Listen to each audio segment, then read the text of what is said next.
Hello everyone, welcome to CPK Social Science classes. So student, in this lecture we'll discuss about challenges faced by jute industry and National Jute Policy 2005 and its objectives.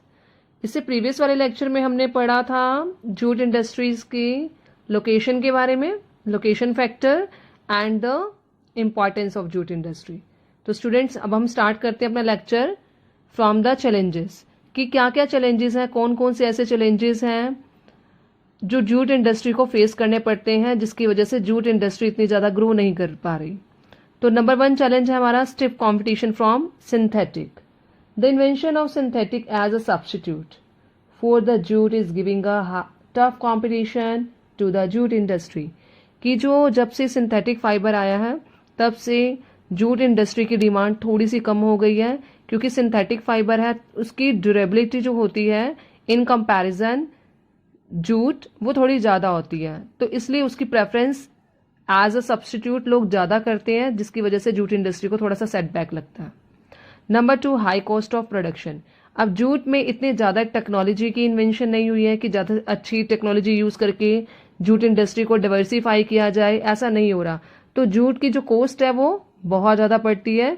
ये भी एक main challenge है jute industry के लिए. Third है international competition. International competition मतलब अगर competition किया जाए दूसरी कंट्रीज से, लाइक मेनली बांग्लादेश है, ब्राज़ील है और इजिप्ट, ये कंट्रीज जो हैं जूट का जो मैन्युफैक्चरिंग करती हैं बेटर वे में करती हैं जिसकी वजह से इंटरनेशनल कंपटीशन में कहीं ना कहीं जो इंडिया की इंडस्ट्रीज हैं वो थोड़ी सी लैक करती हैं, वो थोड़ी सी पीछे रह जाती हैं. तो ये मेन चैलेंजेस थे जूट इंडस्ट्री के. और one more challenge that jute industry has failed to diversify, कि जूट के इतने ज़्यादा प्रोडक्ट देखने को नहीं मिलते हैं. अगर जूट इंडस्ट्री थोड़ा सा डाइवर्सिफाई करे, न्यू प्रोडक्ट्स बनाए, थोड़ा सा इनोवेटिव वे से बनाए तो जूट इंडस्ट्री में ज़रूर एक इम्प्रूवमेंट आएगी जिसकी वजह से जूट के प्रोडक्ट्स की डिमांड बढ़ जाएगी. तो ये हो गए students about the challenges of jute textiles. अब हम पढ़ेंगे नेशनल जूट पॉलिसी 2005. अब जूट इंडस्ट्री इतनी ज़्यादा ग्रो नहीं कर पा रही थी तो गवर्नमेंट ने उसके लिए एक इनिशिएट लिया. गवर्नमेंट ने एक पॉलिसी फॉर्मुलेट की जिसका नेम था नेशनल जूट पॉलिसी. 2005 नेम इसका इसलिए है क्योंकि it was formulated in the year of 2005, इसलिए हम इसको बोलते हैं national jute policy 2005 which was formulated by the government of India. अब इस पॉलिसी से क्या इम्पैक्ट पड़ा, क्या इफेक्ट हुआ? It had increased internal demand for jute, मतलब जिससे हमारी कंट्री की थोड़ी सी जो इंटरनल डिमांड है वो इंक्रीज हो गई. इंटरनल डिमांड कैसे इंक्रीज हुई, क्या रीजन थे? क्योंकि गवर्नमेंट ने इसके लिए कुछ रूल्स और रेगुलेशन बनाए जिसकी वजह से हम जूट की जो प्रोडक्शन है, जूट की जो मैन्युफैक्चरिंग है और जूट का जो यूज है वो ज्यादा से ज्यादा कर सके. अब यूज के लिए क्या किया? The government policy of mandatory use of jute packaging. अब गवर्नमेंट ने क्या कर दिया, प्लास्टिक बैग्स को थोड़ा सा अवॉइड करके उसने किसको प्रेफरेंस दी है? जूट बैग्स को प्रेफरेंस दी है ताकि लोग ज्यादा से ज्यादा जूट बैग्स को यूज करें क्योंकि वो बायोडिग्रेडेबल है, वो आसानी से डिस्पोज हो जाती है. तो गवर्नमेंट ने जूट बैग्स का जो यूज है वो मैंडेटरी कर दिया जिसकी वजह से उसकी डिमांड क्या हो गई है? बढ़ गई है. सेकेंड हमारा मेन रीजन है growing global concern for environment friendly. अब जैसे मैंने अभी आपको बताया है कि जो प्लास्टिक बैग्स हैं वो नॉन बायोडिग्रेडेबल हैं, वो डिस्पोज नहीं होते हैं, पॉल्यूशन क्रिएट करते हैं, एनवायरमेंटल फ्रेंडली नहीं है. अब ग्लोबली ये कंसर्न इंक्रीज हुआ है कि हमें वो चीजें यूज करनी चाहिए जो एनवायरमेंटल फ्रेंडली हो.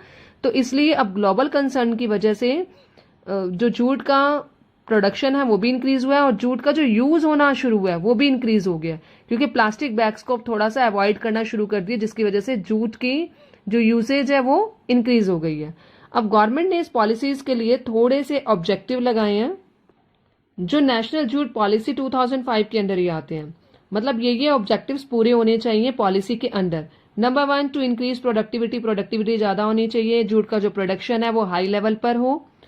उसकी क्वालिटी में भी इम्प्रूवमेंट होनी चाहिए कि जो उसकी क्वालिटी है वो इतनी अच्छी हो कि वो जो कस्टमर्स हैं उसको भी अट्रैक्ट कर सके.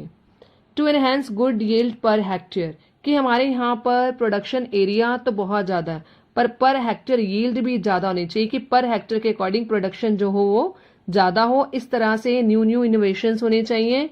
न्यू न्यू टेक्नोलॉजी यूज करनी चाहिए जिसकी वजह से प्रोडक्शन को एनहेंस किया जा सके, ओवरऑल भी और पर हेक्टेयर भी, to ensure good prices to farmers. और गवर्नमेंट ये भी पॉलिसी इम्प्लीमेंट करती है कि जो फार्मर्स हैं जो इस प्रोडक्शन में इंडल्ज हैं, उन फार्मर्स को उनकी क्रॉप के गुड प्राइसेस मिलने चाहिए ताकि वो मोटिवेट हो और ज्यादा से ज्यादा जूट का प्रोडक्शन करें। क्योंकि अगर फार्मर्स को उनकी प्रोडक्शन का हाई प्राइसेस मिलेगा तो of course they will grow more and more jute, तो वो जूट ज्यादा से ज्यादा उगाएंगे। तो ये थी हमारी नेशनल जूट पॉलिसी जिसमें गवर्नमेंट ने डिफरेंट स्टेप्स लिए हैं जूट की प्रोडक्शन को इंक्रीज करने के लिए, जूट की डिमांड को इंक्रीज करने के लिए। तो स्टूडेंट्स, इस लेक्चर में हमने पढ़ा है जूट टेक्सटाइल के चैलेंजेस और नेशनल जूट पॉलिसी 2005 के बारे में। नेक्स्ट लेक्चर में हम पढ़ेंगे शुगर इंडस्ट्री जो हमारी एग्रो बेस्ड की लास्ट इंडस्ट्री है।